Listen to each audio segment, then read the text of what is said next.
The rain pounded against my windshield like angry fists, each drop obscuring my already limited vision of the deserted country road.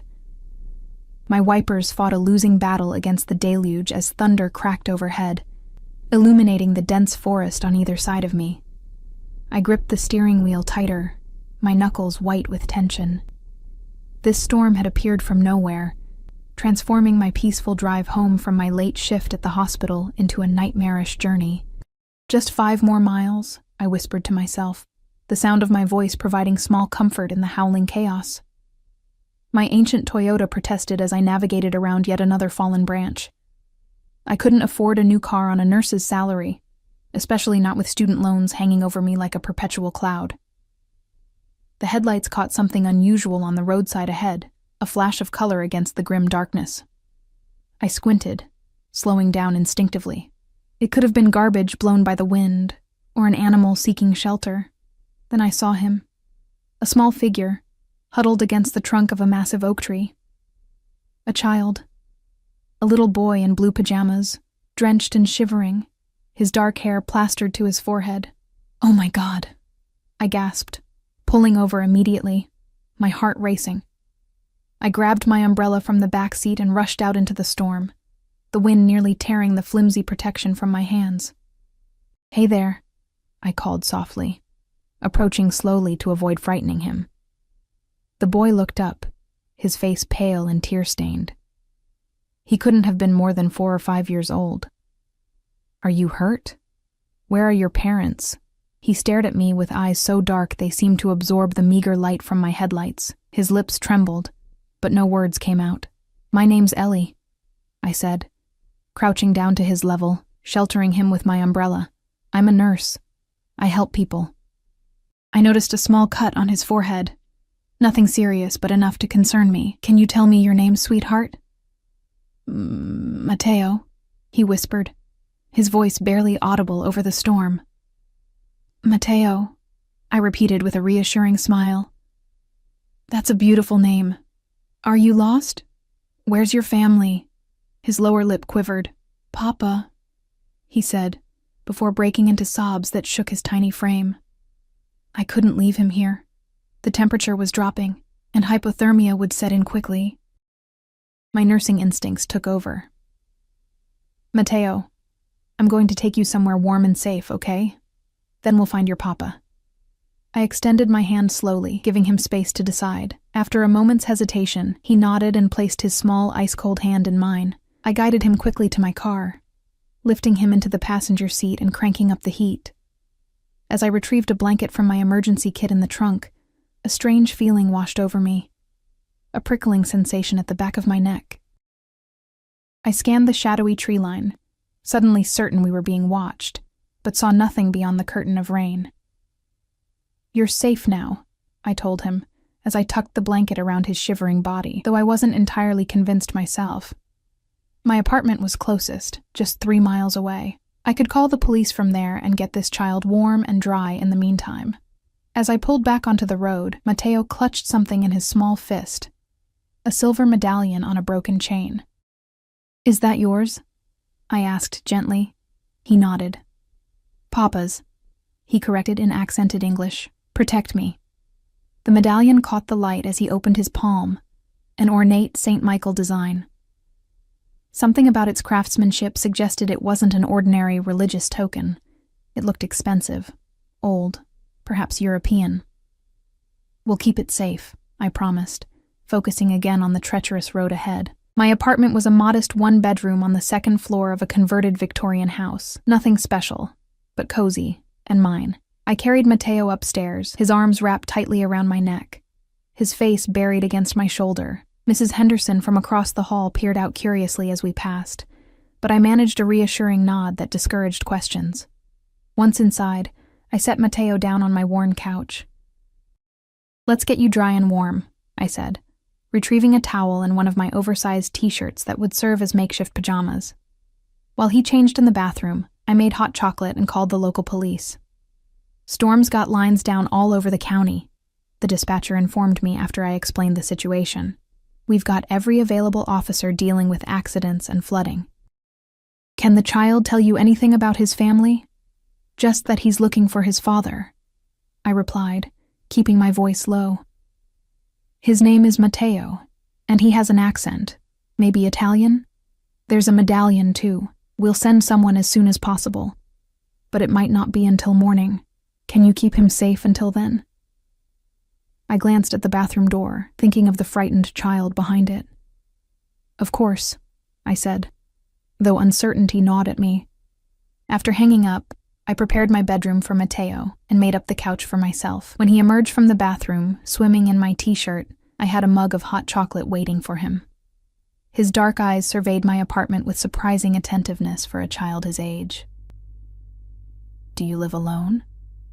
he asked suddenly, his English better than I'd initially thought. "I do," I answered, surprised by the question. "No husband? No babies?" I laughed softly. "No, none of those yet." I helped him onto a kitchen stool. "Matteo, can you tell me how you ended up alone in the storm?" His small face clouded. "Bad men," he whispered. "They took me from school. I runned away when they stopped the car." A cold dread washed over me. This wasn't a simple case of a lost child. "Someone kidnapped you?" I asked, trying to keep my voice calm. He nodded solemnly. "They said Papa would pay big money." Kidnapping. Ransom. I was suddenly way out of my depth. I reached for my phone again, but Matteo grabbed my wrist with surprising strength. "No more police," he said urgently. "Papa says police no good.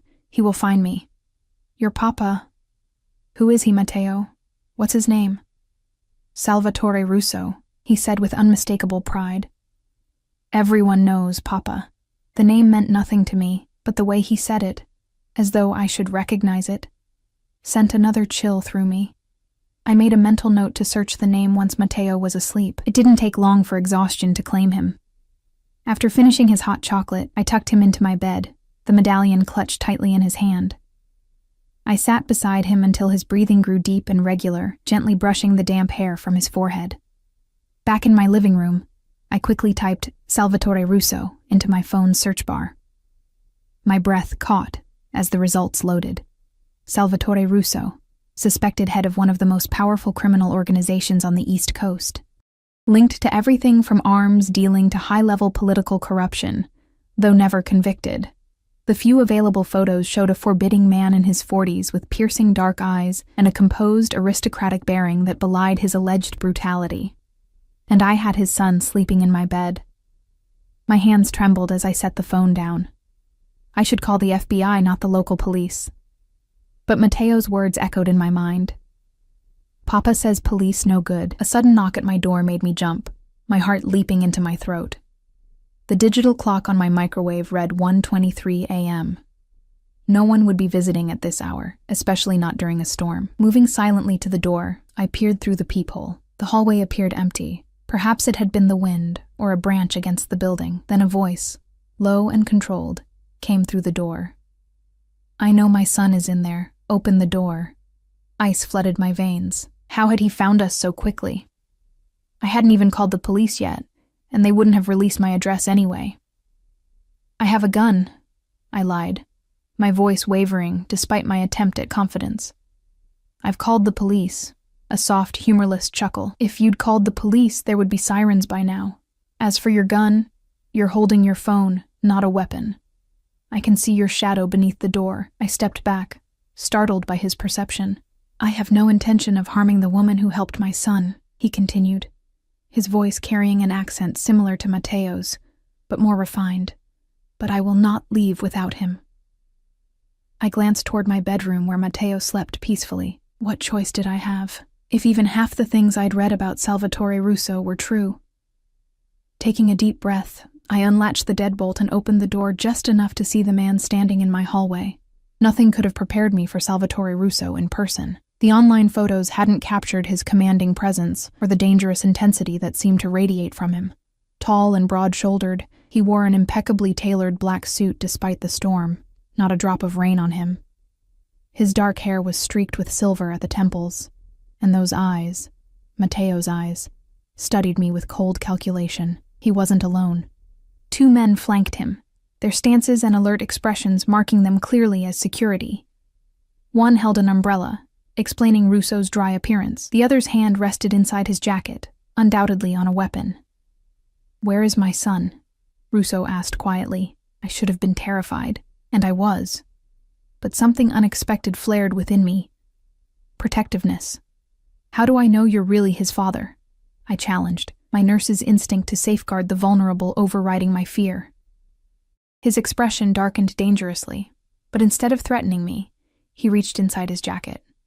I flinched involuntarily, but he merely withdrew a phone, turning its screen toward me. There was a photo of him with Matteo, both smiling at the camera, the boy sitting on his shoulders in what looked like a garden.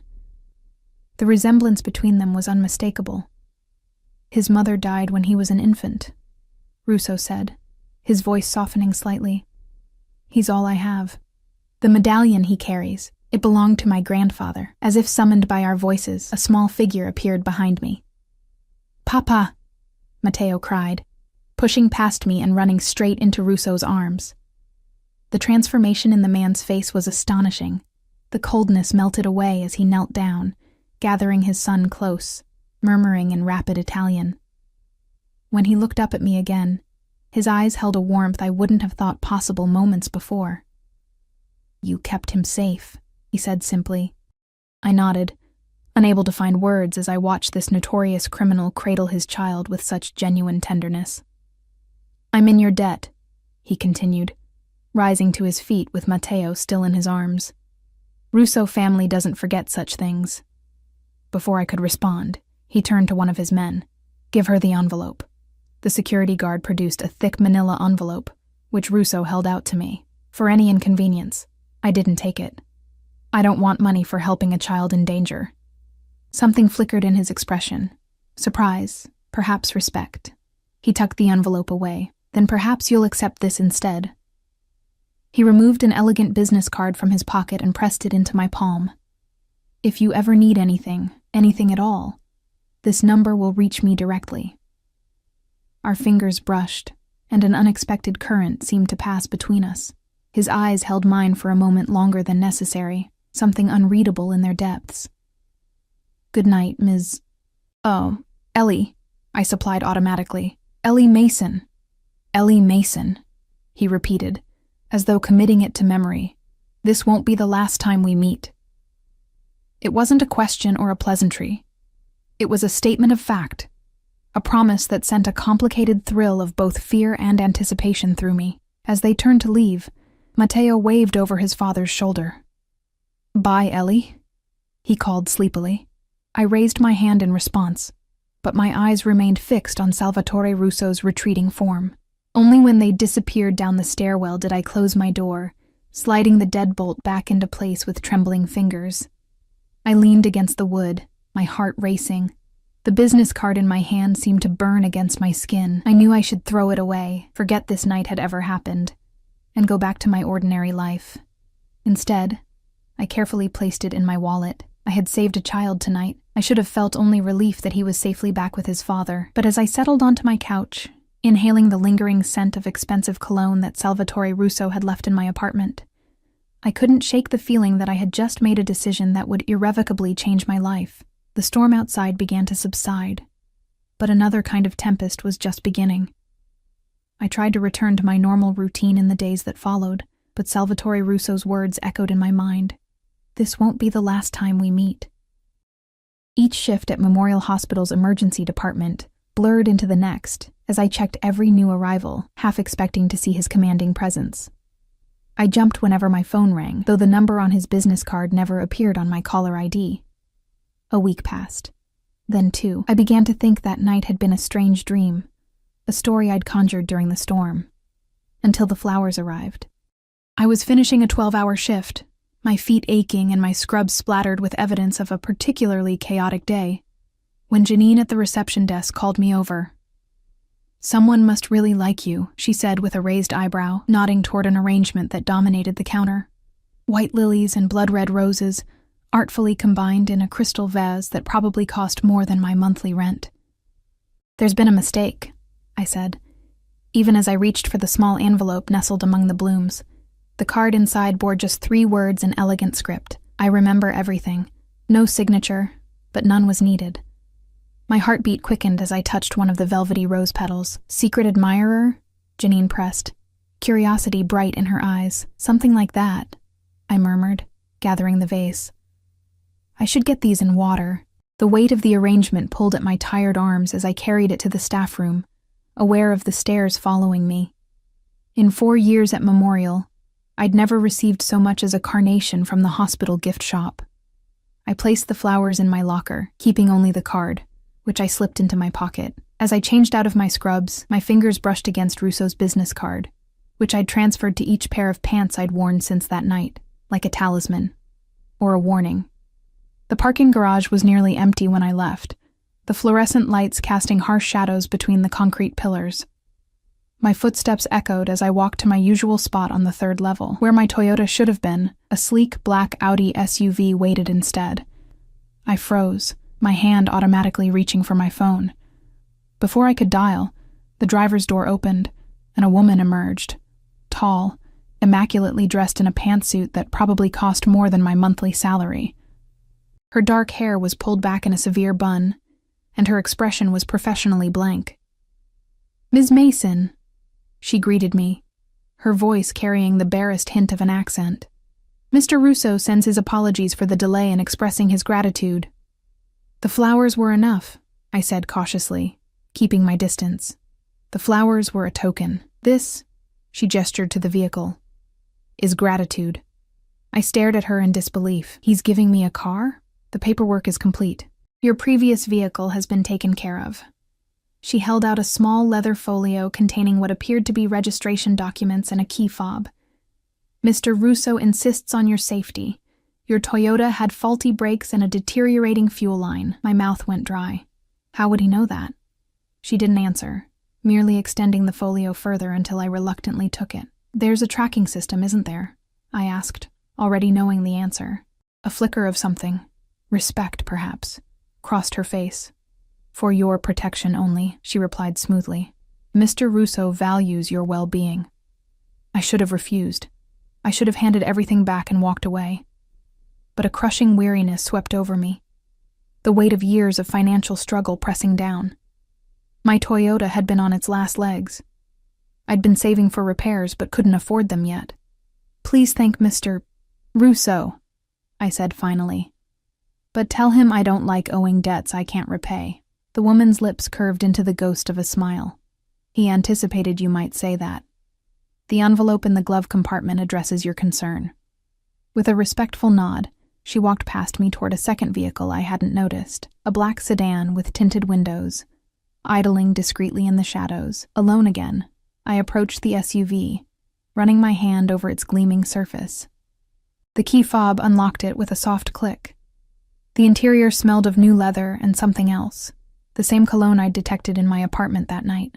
I opened the glove compartment with trembling fingers. Inside lay a manila envelope identical to the one he'd offered at my door. This time, I opened it. Instead of cash, I found documents, student loan statements, medical bills, credit card debts, all stamped, paid in full. My knees weakened, and I sank into the driver's seat.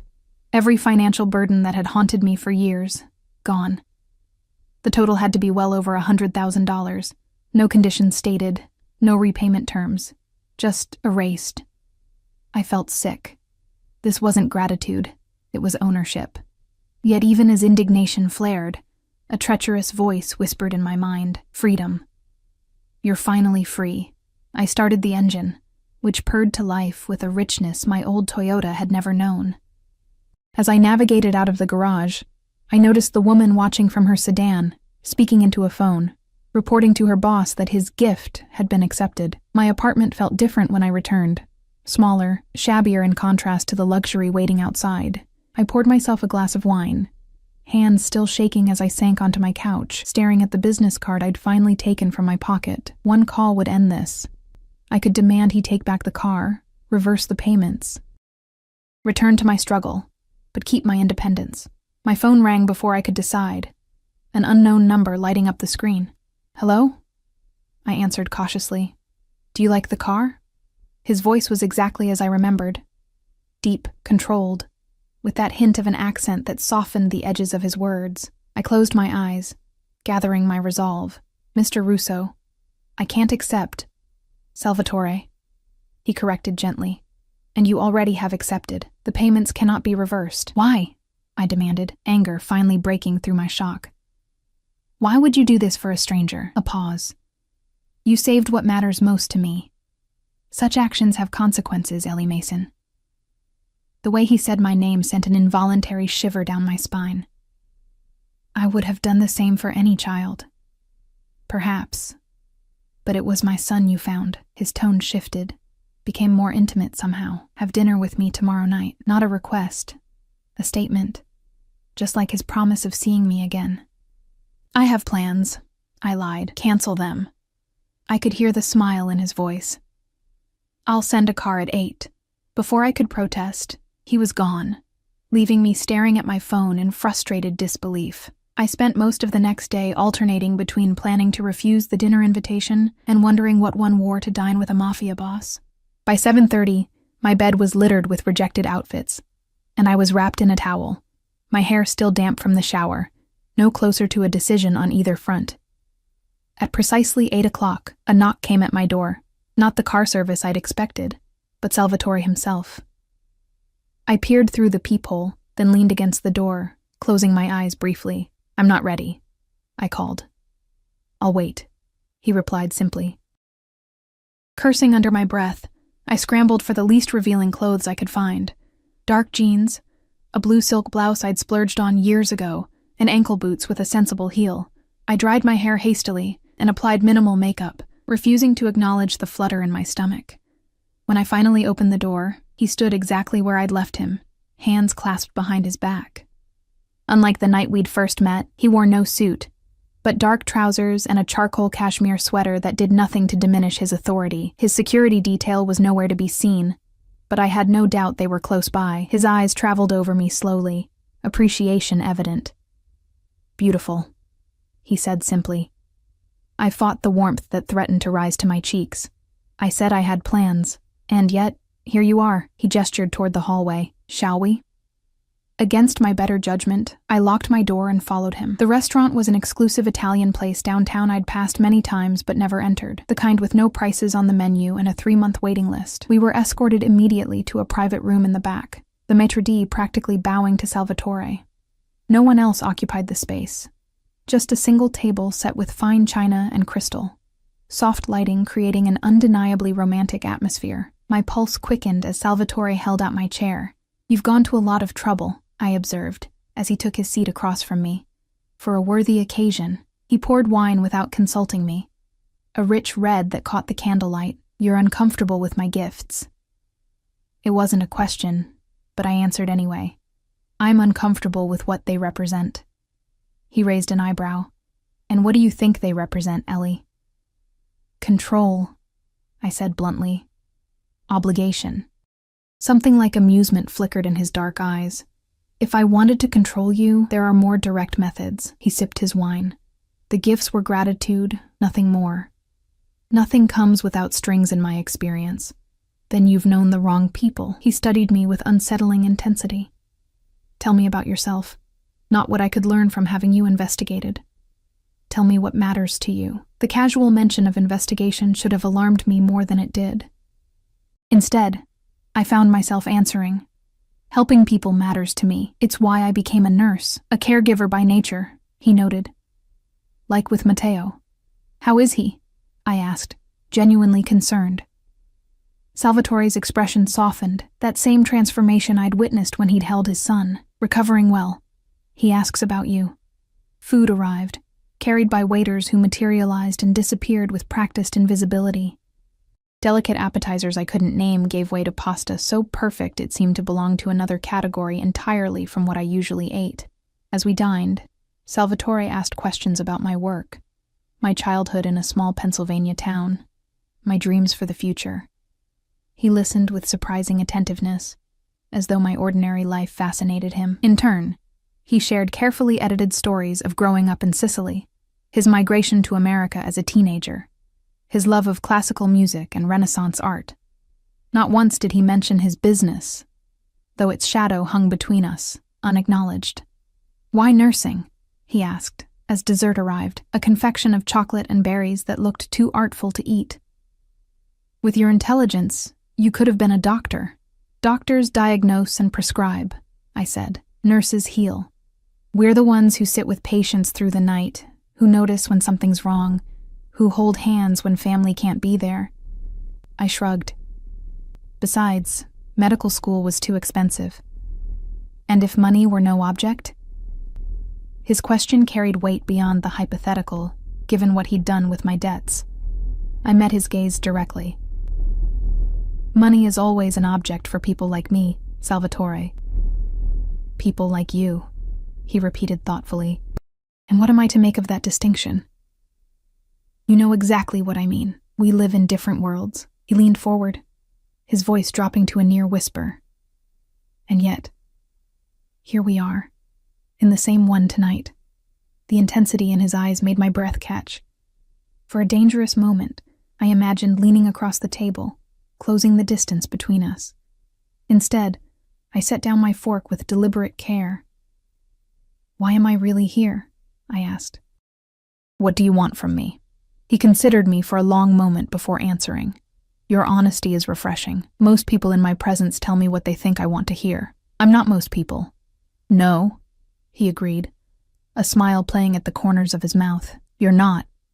That's precisely why you're here." Before I could press him further, his phone vibrated on the table. He glanced at it, his expression hardening instantly into the cold mask I'd first encountered.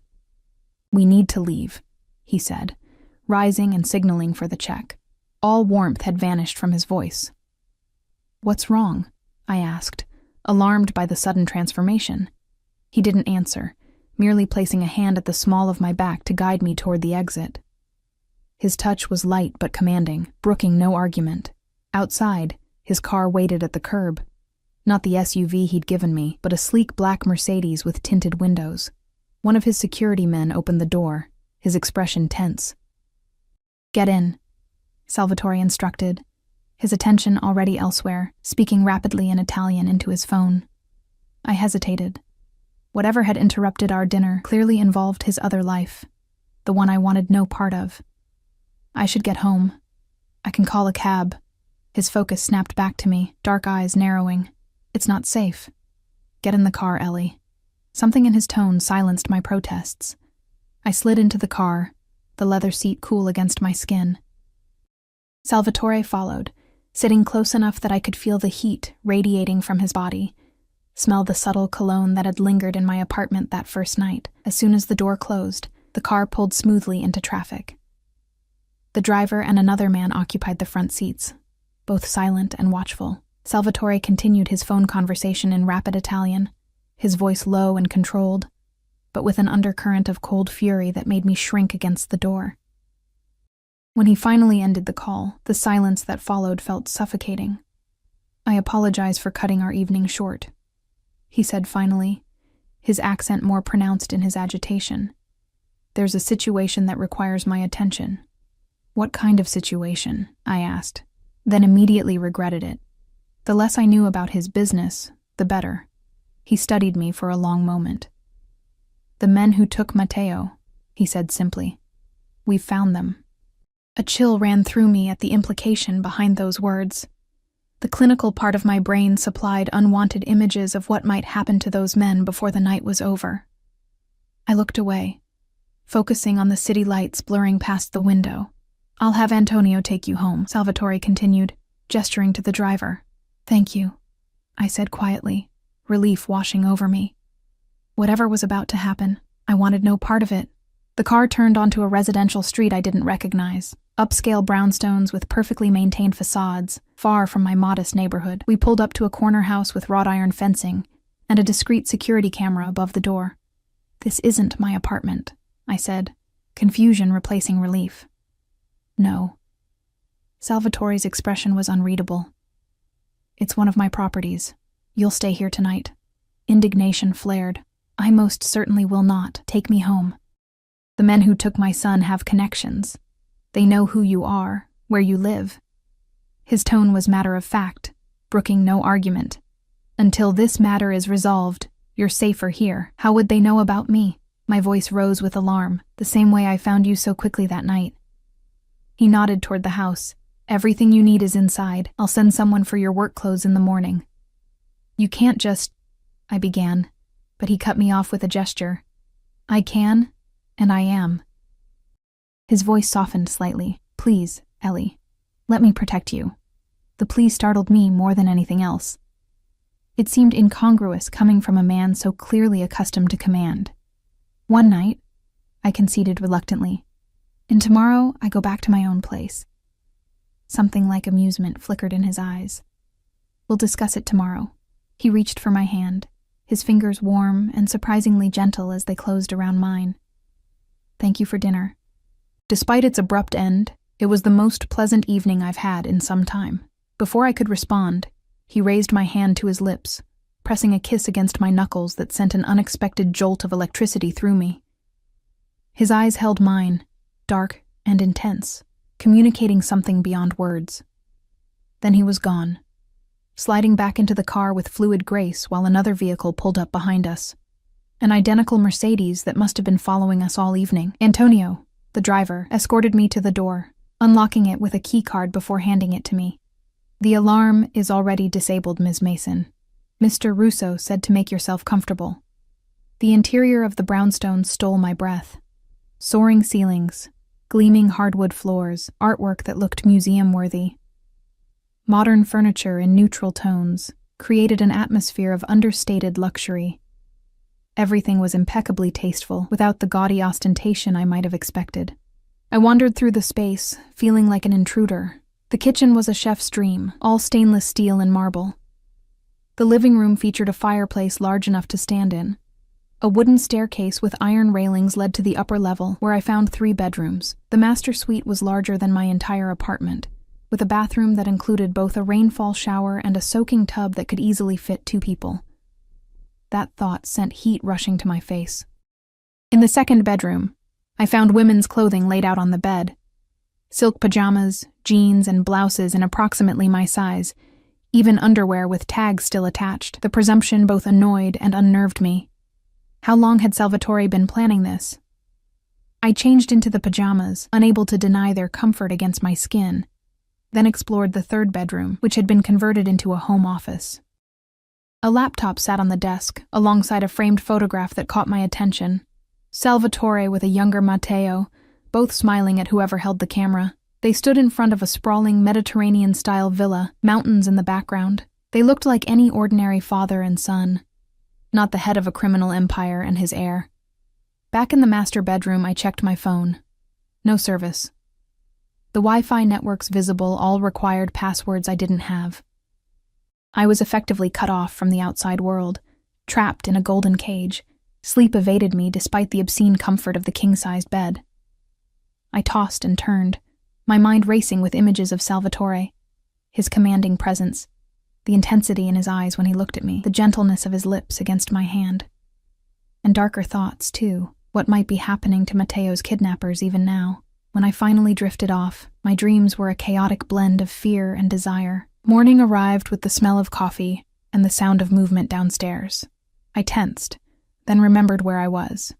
Pulling on a robe I'd found in the closet, I descended cautiously to find an older woman in the kitchen, humming softly as she prepared breakfast. She turned at my footsteps, offering a warm smile. "Buongiorno, Miss Mason. I am Sophia." Her accent was thicker than Salvatore's, her English more halting. "Mr. Russo say you like eggs. I make frittata." "Thank you," I said, accepting the mug of coffee she offered. "Where is Mr. Russo?" "Business," she replied vaguely, turning back to the stove. "He call later." I sipped the coffee, rich and perfect, of course, and wandered to the front windows. 2 men in suits stood on the sidewalk, seemingly casual but unmistakably alert. Guards, not captors, I reminded myself. Still, the distinction felt academic when I couldn't leave. After breakfast, which was delicious despite my unease, I found a bag containing my work scrubs and personal items from my apartment by the front door. The invasion of privacy should have outraged me more than it did. "Mr. Antonio bring for you," Sophia explained, clearing the dishes. You work today? I have a shift at noon, I confirmed, checking my watch. I need to leave by 11. She nodded, but something in her expression told me it wouldn't be so simple. I was right. At 10:30, as I finished dressing for work, the doorbell rang. Sophia answered it, admitting a familiar figure, the woman who had delivered the SUV. Ms. Mason, she greeted me with the same professional detachment. I'm Diana. Mr. Russo sent me to accompany you today. I don't need an escort to work, I protested. Nevertheless, you have one. Her tone left no room for debate. Your safety remains a priority. I bit back my frustration. Fine. But you're not following me around the hospital all day. A slight smile curved her lips. I'll be discreet. You won't even notice me. Somehow I doubted that. The drive to Memorial was silent. Diana remained outside in the SUV while I entered through the staff entrance, but I felt her watchful presence like a physical weight. You look different, Janine commented as I signed in at the reception desk. New haircut. I lied, though I hadn't changed anything about my appearance. No, it's something else. She studied me with friendly curiosity. Did your secret admirer send more flowers? I forced a laugh. Just the one bouquet, thankfully. How's the ER today? Quiet so far, she said, then lowered her voice. Hey, there was a detective asking about you yesterday. My heart stuttered. A detective? Why? Wouldn't say exactly. Something about a child found during the storm a few weeks back? She shrugged. I told him you weren't on shift and to come back today. I nodded numbly, my mind racing. The police had finally followed up on my call about Matteo weeks too late. What would I tell them? That I'd handed the child over to his father, who happened to be a notorious criminal, that I was now entangled with said criminal, sleeping in his house, accepting his protection. The shift passed in a blur of routine procedures and anxious glances toward the entrance, expecting the detective to appear at any moment. By some miracle, the ER remained relatively quiet. A few minor injuries, an elderly patient with chest pain that turned out to be indigestion, a child with an ear infection. During my break, I slipped outside to call my parents, needing to hear their familiar voices, to anchor myself to my real life. My mother answered, full of cheerful news about their retirement community in Florida. I let her chatter wash over me, responding at appropriate intervals while scanning the parking lot. Diana's SUV remained where she'd parked it, her silhouette visible behind the tinted windows. You sound tired, honey, Mom said finally, her maternal intuition cutting through my distraction. Just busy at work, I assured her. How's Dad's golf game? Terrible as ever, but don't tell him I said so. When are you coming to visit? We haven't seen you since Christmas. The question triggered a wave of homesickness so intense it nearly brought tears to my eyes. Soon, I promised. I love you both. After hanging up, I stared at my phone, my thumb hovering over Salvatore's number. I wanted to demand answers. When would this protection end? What had happened to Matteo's kidnappers? When could I return to my normal life? Before I could decide, my phone vibrated with an incoming text from an unknown number. Detective Michael Reynolds, Homicide Division, will arrive at 6:15 p.m. Do not speak with him alone. My blood ran cold. Homicide Division? And how had whoever sent the text known about the detective before I mentioned it to anyone? The answer came seconds later with another text. Diana will intervene. Trust no one in uniform. S. Salvatore was having me watched inside the hospital, too. The realization should have frightened me more than it did. Instead, a disturbing sense of security settled over me. Whatever happened, I wasn't facing it alone. When my shift ended at 6, I deliberately lingered in the staff room, dreading the confrontation to come. At precisely 6:12, my phone vibrated again. Exit through emergency bay 3. Car waiting. I hesitated only briefly before following the instruction, slipping out a side entrance typically used for ambulance transfers. Diana stood beside the SUV, door already open. Detective Reynolds is speaking with reception, she informed me as I approached. We have a narrow window. I can't just run from the police, I protested, even as I slid into the vehicle. You're not running, you're postponing. She closed the door and circled to the driver's side. Mr. Russo's attorney will contact you to arrange a proper interview when it's safe. Safe from what? I demanded as she pulled away from the hospital. What's going on? Why is homicide interested in me? Diana's eyes met mine briefly in the rearview mirror. 2 bodies were found in the harbor this morning. They've been identified as the men who kidnapped Mateo. The clinical part of my brain supplied images I immediately tried to banish. Bloated bodies, fish-eaten flesh, the evidence of violence before death. I swallowed hard. And they think I'm involved? My voice sounded distant to my own ears. They know you found Mateo. They're connecting dots. Her tone remained professional, detached. Mr. Russo is handling it. Handling it how? I asked, though I feared I knew the answer. Her silence was confirmation enough. We didn't return to the brownstone, but drove instead to a high-rise apartment building downtown, with a discreet security presence in the lobby. The elevator required a keycard for access to the upper floors. Diana escorted me to the penthouse level, then stepped back as the doors opened. Mr. Russo is waiting, she said simply. The penthouse took my breath away. Floor-to-ceiling windows showcased the city skyline, now glittering with evening lights. The decor was similar to the brownstone, but even more luxurious, with custom furniture and what appeared to be original artwork on the walls. The space breathed wealth and power, but with understated elegance rather than gaudy display. Salvatore stood by the windows, his back to me, a tumbler of amber liquid in his hand. He wore a perfectly tailored suit, his posture rigid with tension. The city lights cast his silhouette in sharp relief, a dark figure against the glimmering backdrop. You should have told me about the detective, I said without preamble. He turned slowly, his expression unreadable in the dim light. I just did. Through a text? After they were already looking for me? My voice rose with indignation. 2 men are dead, Salvatore. 2 kidnappers who would have killed my son if their demands weren't met. His voice remained calm, but with an edge of steel beneath. Men who knew your face, your name, where you worked. Did you kill them? The blunt question hung in the air between us. Salvatore studied me for a long moment, then set his glass down on a side table and moved closer. Would it matter if I said no? He asked quietly. I met his gaze without flinching.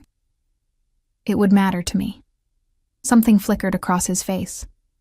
Respect, perhaps, or surprise at my directness. He gestured to a plush sofa. Sit. Please. I remained standing. Answer the question. I gave orders to find them and bring them to me for questioning, he said finally. They resisted. Things escalated. His tone was matter-of-fact, as if discussing a business transaction rather than deaths he'd orchestrated. Their associates remain a threat to you. To me, or to you, I challenged. I'm a liability now, a witness who can connect you to Mateo's kidnapping. His eyes narrowed. You think I'm protecting you to silence you? Aren't you? In 3 quick strides, he closed the distance between us. I forced myself not to step back as he loomed over me, his presence overwhelming in the dimly lit room. If I wanted you silenced, Ellie, he said, his voice a low growl, we wouldn't be having this conversation. A shiver ran through me. Fear, yes, but something else too. Something I didn't want to acknowledge. I swallowed hard. Then why am I here? Why all this? I gestured around the penthouse, the car, paying my debts, the protection. What do you want from me? You. The single word hung in the air between us, charged with meaning. From the moment I saw you standing in your doorway, defying me to protect a child you'd just met, I knew you were different. His confession stunned me into silence. I'd expected manipulation, control, perhaps even threats, not this raw honesty. This is insanity, I whispered finally. You don't even know me. I know enough. He reached up, his fingers brushing my cheek with surprising gentleness. You're compassionate but fierce, practical, yet idealistic. Beautiful. Though you don't see it yourself. I should have pulled away. Instead, I found myself leaning into his touch, my body betraying my better judgment. I can't be part of your world, I said, the words catching in my throat. What you do, who you are. Who I am is a father who protects what's his. His hand slid to the nape of my neck, warm and possessive. A man who sees what he wants and takes it. "I'm not something to be taken," I protested, even as my pulse quickened. A smile curved his lips. "No, you're something to be earned." His thumb traced my jawline. "And I'm a very patient man, Ellie Mason." The intensity in his dark eyes made it difficult to breathe. I was acutely aware of his proximity, the heat radiating from his body, the subtle scent of his cologne mingling with something uniquely him. My gaze dropped involuntarily to his mouth. The moment stretched between us, taut with possibility. Then a sound from the hallway broke the spell. A door opening and closing, followed by a child's voice calling out in Italian. Salvatore stepped back, his expression softening as he turned toward the sound. "In here, Matteo." The boy appeared in the doorway, his face lighting up when he saw me. "Ellie!" he cried, rushing forward to wrap his arms around my waist. "You came back." I knelt to his level, genuinely pleased to see him looking healthy and happy. "Hello, Matteo. I'm glad you're safe." He beamed at me, dark eyes, so like his father's, sparkling with excitement. "Papa said you might come live with us." "Are you going to be my new mama?" Heat rushed to my face as I glanced up at Salvatore, who looked both amused and slightly chagrined by his son's directness. "Matteo," he chided gently, "remember what we discussed about patience."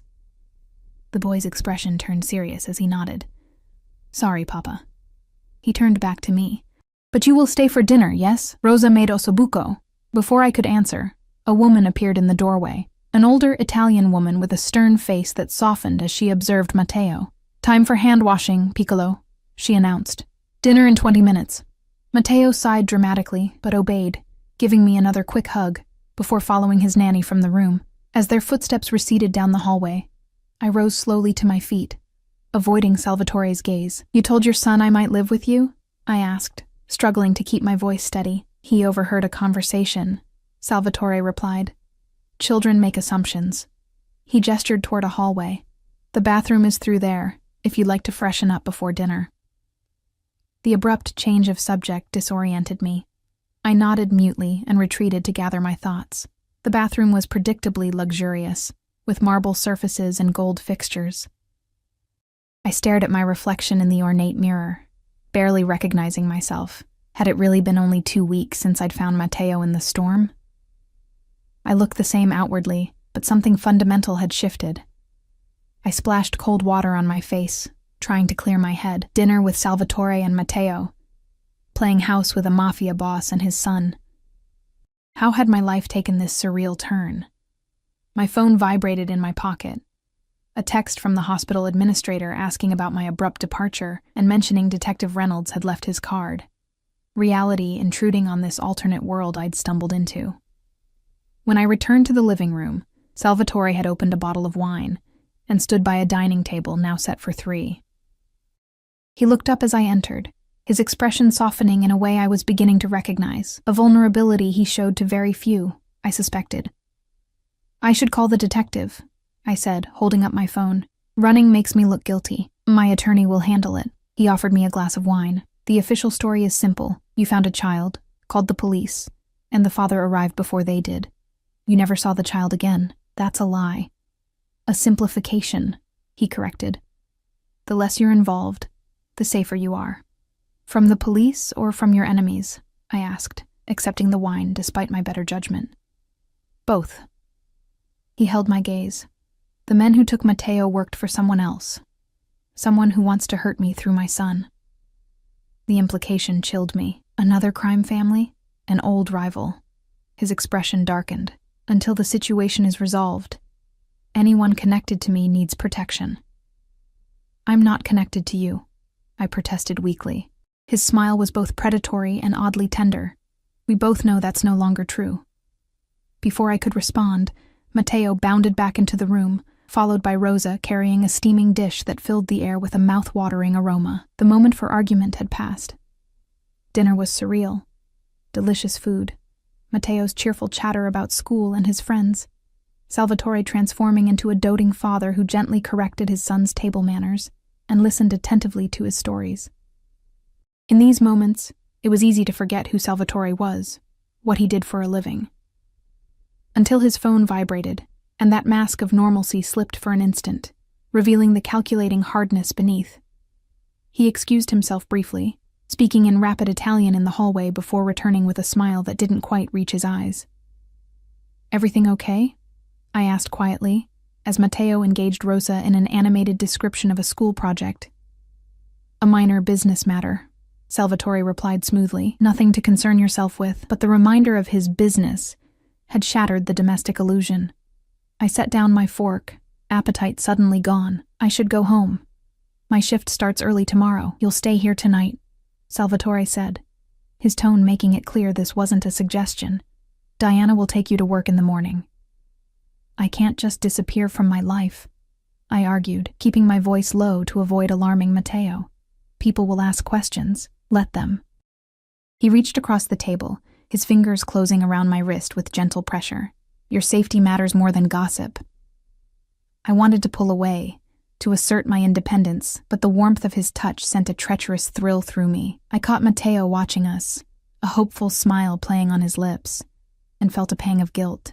This child had lost his mother. Now he was projecting those needs onto me, the woman who'd found him in the storm. "One more night," I conceded finally. "But tomorrow, we figure out a more permanent solution that doesn't involve me becoming a prisoner, no matter how gilded the cage." Something like respect flickered in Salvatore's eyes. "Agreed.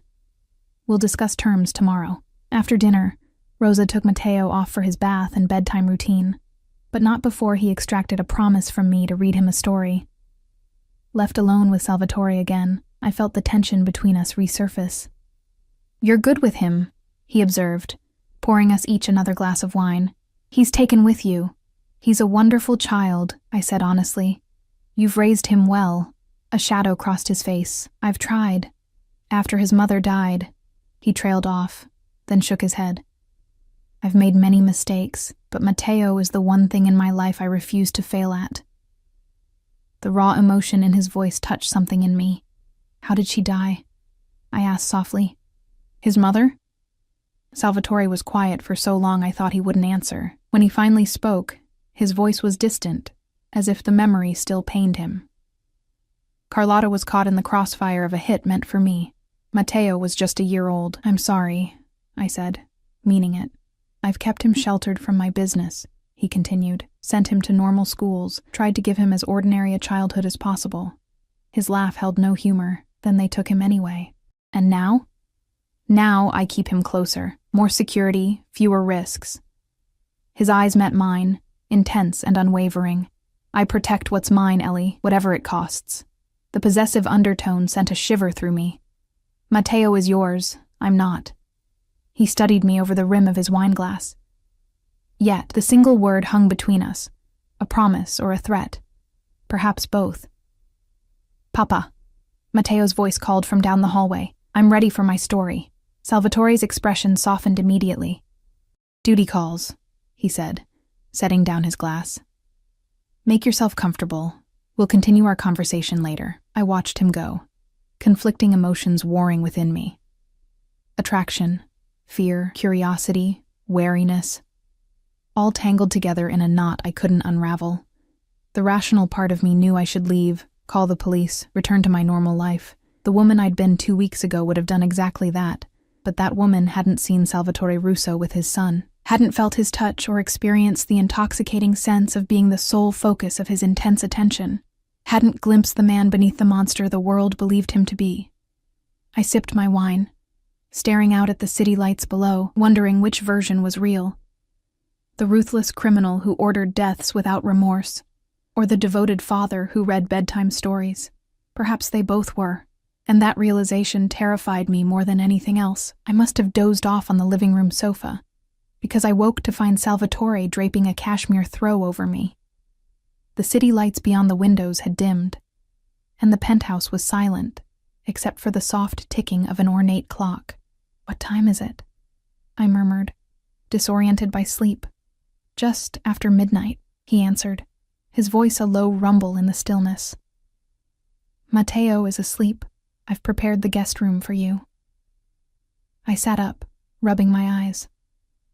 should have said goodnight to him. A smile softened Salvatore's features. He fell asleep halfway through the third story. I'll tell him you'll see him at breakfast. The casual domesticity of the statement jarred me fully awake. This wasn't my life, this luxury, this family. I was a nurse from a small town who lived paycheck to paycheck in a cramped apartment, not whatever fantasy Salvatore seemed to be constructing around me. About tomorrow, I began, gathering my courage. I meant what I said. I can't keep living like this, shuttled between safe houses, watched constantly, cut off from my real life. He sat beside me, close enough that I could feel the heat radiating from his body. Your real life, as you call it, is no longer safe, not until this threat is neutralized. And when will that be? I challenged. A week? A month? Years? I can't put my life on hold indefinitely because of your enemies. Something dangerous flickered in his dark eyes. You're alive because of my protection. The men who took Matteo had your photograph, your address, your work schedule. They were planning to use you to get to him again. My blood ran cold. How do you know that? They told me before they died. The matter-of-fact statement hung in the air between us, a stark reminder of the violence that underpinned his world. I shuddered involuntarily. I understand this is difficult, he continued, his tone softening. But I will not risk your safety, Ellie. Not when I can prevent it. By keeping me prisoner? My voice caught on the word. Salvatore's expression hardened. By keeping you alive. He took my hand, his grip firm, but not painful. Do you think this is what I want? To have you here by force rather than choice? To see fear in your eyes when you look at me? The raw emotion in his voice surprised me. Then what do you want? I told you earlier. I want you. His thumb traced circles on my palm, sending sparks of sensation up my arm. Here willingly. Looking at me the way you did during dinner. Like you were seeing the man, not the monster. My heart hammered in my chest. There was no denying the pull between us, the chemistry that seemed to charge the air whenever we were close, but there was also no escaping the reality of who he was. I can't separate the two, I said honestly. The man and the monster, they're the same person. We all have darkness in us, Ellie. His gaze bore into mine. Even you. I pulled my hand away, needing distance to think clearly. My darkness doesn't involve ordering executions. No, he agreed, but it might involve being drawn to a man who does. The accuracy of his observation stung. I stood abruptly, moving to the window to escape his penetrating gaze.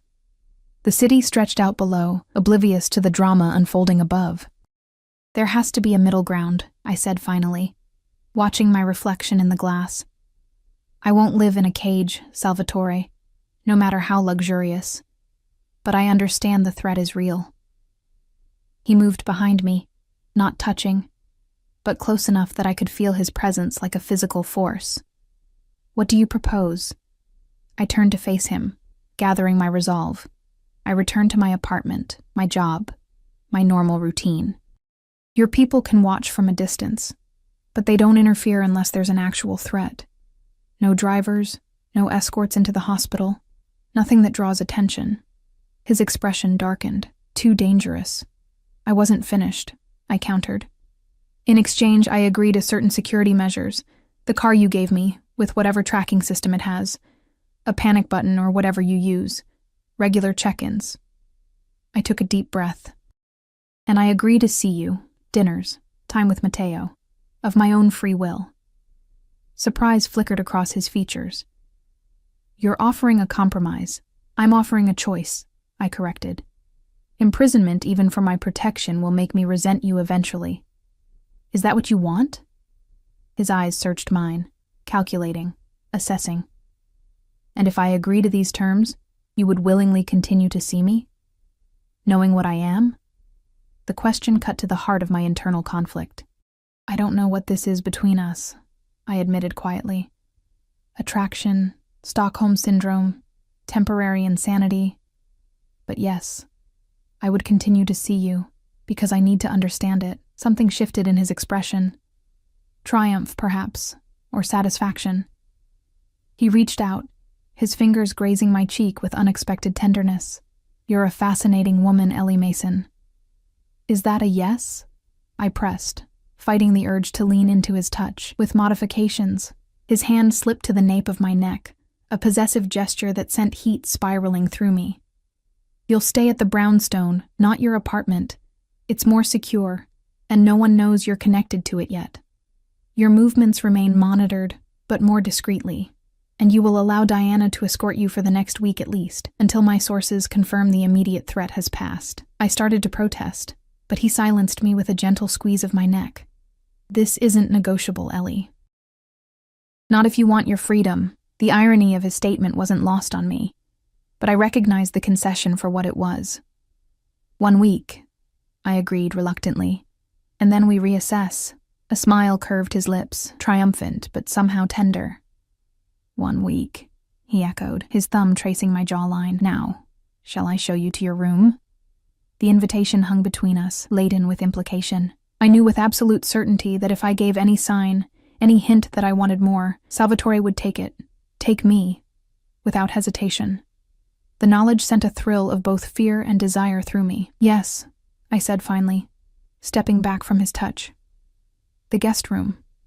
Something like respect flickered in his eyes. He nodded once and turned, leading me down a hallway lined with what appeared to be original artwork. The guest room was sumptuous, with a king-sized bed and an ensuite bathroom that rivaled luxury hotels. A silk nightgown had been laid out on the bed, along with toiletries in the bathroom. You planned for this, I observed. I plan for all contingencies, he replied simply.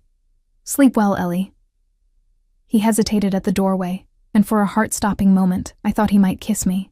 Instead, he merely inclined his head and withdrew, closing the door softly behind him. I released a breath I hadn't realized I was holding, sinking onto the edge of the bed. What was I doing? Making deals with a mafia boss, agreeing to see him socially, feeling this undeniable pull toward a man whose hands were stained with blood. Yet as I changed into the nightgown and slid between the silk sheets, I couldn't deny the strange sense of rightness that had settled over me. For better or worse, Salvatore and Matteo Russo had entered my life that stormy night, and nothing would ever be the same. Dawn broke with the sound of childish laughter and the smell of coffee. I dressed in clothes that had mysteriously appeared in the closet overnight, all in my size, all designer labels I couldn't pronounce, and followed the sounds to the kitchen. Matteo sat at the breakfast bar, giggling as Salvatore flipped pancakes with theatrical flair. Neither noticed me immediately, and I paused to observe this domestic tableau. Salvatore wore no suit jacket, his shirt sleeves rolled up to reveal muscular forearms dusted with dark hair. Matteo's school uniform was impeccable, his dark hair neatly combed. They looked like any normal father and son sharing breakfast before the day began. Then Matteo spotted me. Ellie, you stayed. His joy was so genuine it warmed something inside me. Papa is making pancakes. He only does it on special days. Salvatore turned, and the smile he gave me sent my pulse racing. Good morning, he said, his voice a rumble that seemed to vibrate through my chest. Coffee? Please. I took the seat beside Matteo, who immediately launched into a detailed explanation of his school project on dinosaurs. The normalcy of the moment was disarming. For a brief time, I could almost forget the circumstances that had brought me here. The kidnapping, the deaths, the threat still hanging over us, almost.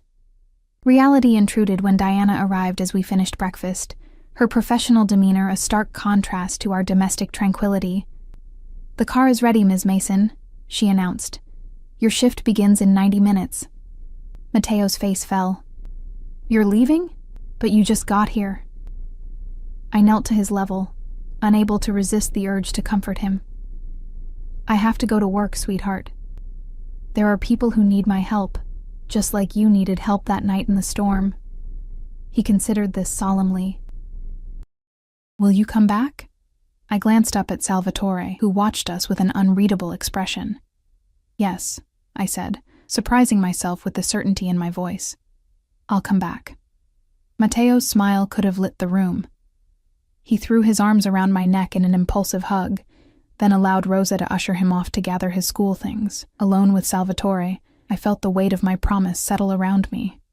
"I meant it," I said before he could speak. "I'll honor our agreement." He nodded, satisfaction evident in his dark eyes. "Diana will bring you to the brownstone after your shift. Everything you need will be there." He moved closer, into my personal space, his presence overwhelming in its intensity. "1 week, Ellie. Then we'll reassess." 1 week, I echoed, trying to ignore the flutter in my stomach when he reached up to tuck a strand of hair behind my ear. "Be careful today," he murmured, his fingers lingering against my skin. "Remember that detective may still be looking for you." "I can handle a detective," I said with more confidence than I felt. A smile curved his lips. "I've no doubt. It's one of the many things I admire about you." Before I could respond, he leaned in and pressed his lips to my forehead. Not quite a kiss, more a branding. "Until tonight," he said, his breath warm against my skin. Then he was gone, striding toward his office with the fluid grace of a predator. Diana cleared her throat discreetly from the doorway, reminding me of the world waiting beyond this strange interlude. The week that followed settled into an unexpected rhythm. Days spent at the hospital, maintaining a facade of normalcy while fielding questions about my new car and sudden absences. Evenings at the brownstone with regular visits from Salvatore and Matteo. Diana's presence became less intrusive, more like a shadow I acknowledged but didn't engage with. Detective Reynolds appeared at the hospital twice more, but each time I was mysteriously called away to an urgent case. Salvatore's influence, I assumed, though he never mentioned it during our dinners. And there were many dinners, sometimes with Matteo, sometimes just the two of us after the boy was asleep. Salvatore revealed himself in careful increments, his childhood in Sicily, his love of opera, his unexpected knowledge of Renaissance art. I found myself sharing too, stories of nursing school, my parents' retirement to Florida, my dreams of someday opening a community clinic. We circled each other carefully, the attraction between us growing with each conversation, each lingering touch, each unspoken promise in his dark eyes. But he never pushed, never presumed, respecting the boundaries I'd established, even as his gaze made it clear he wanted more. On the 7th day, the day our agreement was to be reassessed, I returned to the brownstone to find it transformed. Candles flickered throughout the living room, casting a warm glow over flowers arranged in crystal vases. A table was set for 2 on the terrace, with a view of the city now bathed in sunset hues. Diana met me at the door with an unusual smile. "Mr. Russo asked me to inform you he'll arrive at 8. Your dress is laid out upstairs." With that, she departed, leaving me alone in the romantic setting. Upstairs, I found a midnight blue gown spread across the bed, silk and lace, elegant yet undeniably sensual. Beside it lay a velvet box containing a simple diamond pendant on a platinum chain. The card read, "No strings. S." I fingered the exquisite jewel, understanding the message beneath the gift. Tonight was a turning point, the end of our agreement, the beginning of... what? As I showered and dressed, applying more care to my appearance than I had in years, I confronted the truth I'd been avoiding all week. I was falling for Salvatore Russo, the criminal, the father, the complicated man who'd upended my carefully ordered life. The realization should have terrified me. Instead, it brought a strange sense of clarity. When the doorbell rang at precisely 8 o'clock, I descended the staircase with deliberate slowness, watching Salvatore's expression as he took me in. His eyes darkened with unmistakable desire, but there was something else too, a tenderness that belied his dangerous reputation. "You're beautiful," he said simply, offering me a single red rose. I accepted it, our fingers brushing in a touch that sent electricity through my veins. "Thank you for the dress. And the necklace. They're merely settings for the real jewel." His gaze held mine, intense and unwavering. "Have you decided?" No need to specify what decision he meant. We both knew this dinner represented a choice. Walk away from the danger and complexity he represented, or step willingly into his world. I touched the diamond at my throat. "I'm still here." The smile that transformed his face took my breath away. He extended his hand, and this time, I took it without hesitation. Whatever came next, Danger, passion, possibly heartbreak. I was choosing it with open eyes. The storm that had brought Matteo into my life had changed its course forever. And as Salvatore drew me into his arms, I realized I wouldn't have it any other way.